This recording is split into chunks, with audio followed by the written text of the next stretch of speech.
Mon fils a eu une otite avec la piscine et la mer et je me suis replongée dans cette façon de devoir donner des médicaments à nos enfants qui sont parfois particulièrement sensibles.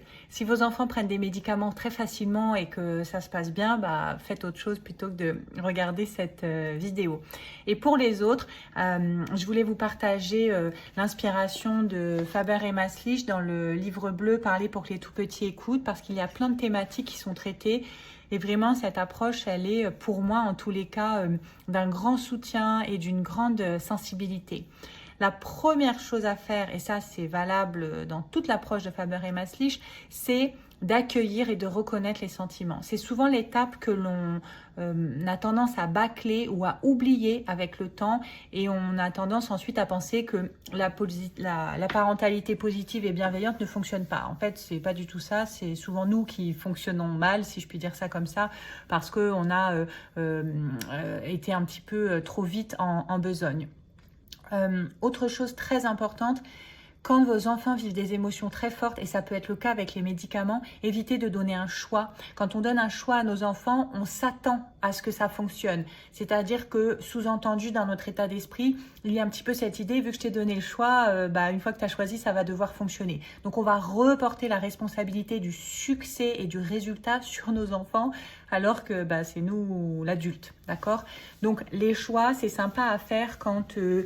comment vous dire, quand les deux situations vous vont, d'accord? Si votre enfant a du mal à s'habiller et que vous lui proposez le pantalon rouge ou vert et que ça peut lui être agréable de choisir et que les deux pantalons vous vont, alors c'est une super idée. Si vous lui donnez le choix entre deux choses désagréables, par exemple avec les médicaments, ça peut ne pas fonctionner, donc ne vous braquez pas là-dessus et c'est pas une habileté à utiliser, à mon sens, en première intention parce qu'on a tendance à avoir une grosse attente derrière. Alors, accueillir les émotions, accueillir les sentiments. Qu'est-ce qu'on peut dire à un enfant quand il doit avaler ces espèces de médocs liquides, sucrés, la goût fraise dégueulasse? On peut leur dire, voilà, ce médicament, ça te dégoûte vraiment. On peut dire, c'est un goût que tu détestes. On peut dire, mais pourquoi est-ce qu'il pourrait pas faire un goût pizza pour ces délices, pour ces médicaments? On peut dire, tiens, on devrait demander aux médecins de boire le médicament d'abord et à mon avis, ils aimeraient pas trop ça. Vous allez me dire, et c'est ce qui est dit dans le bouquin aussi, ça va pas leur faire avaler le médicament. Et c'est certain, non, ça ne suffira pas. Mais comme souvent dans l'approche Faber et Maslich, et c'est ce que j'aime, c'est qu'on privilégie la qualité de la relation, on privilégie le lien pour faciliter la vie de nos enfants sans porter atteinte à la relation qu'on a avec eux.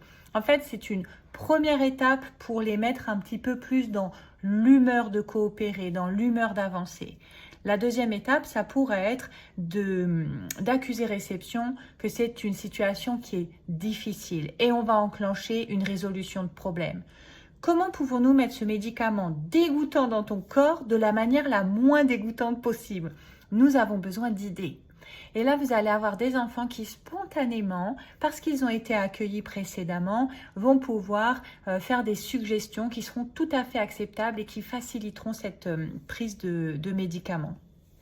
Ensuite, vous pouvez faire autre chose qu'on fait assez peu, demander aux médecins des cachets.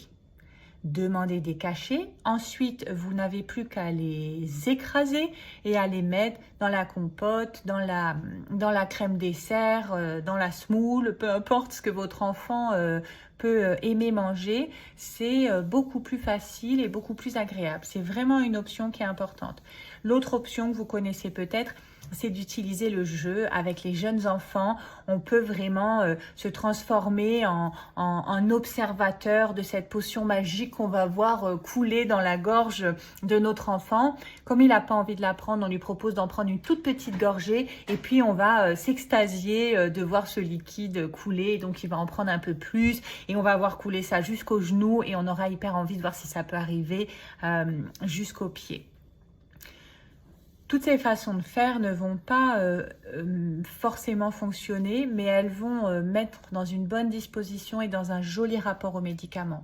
Vous pouvez aussi utiliser les habiletés de base de l'approche Faber et Maslich qui vont être de donner de l'information, d'accord? Le médicament permettra que tu aies moins mal à la tête, moins mal au ventre, moins mal aux oreilles.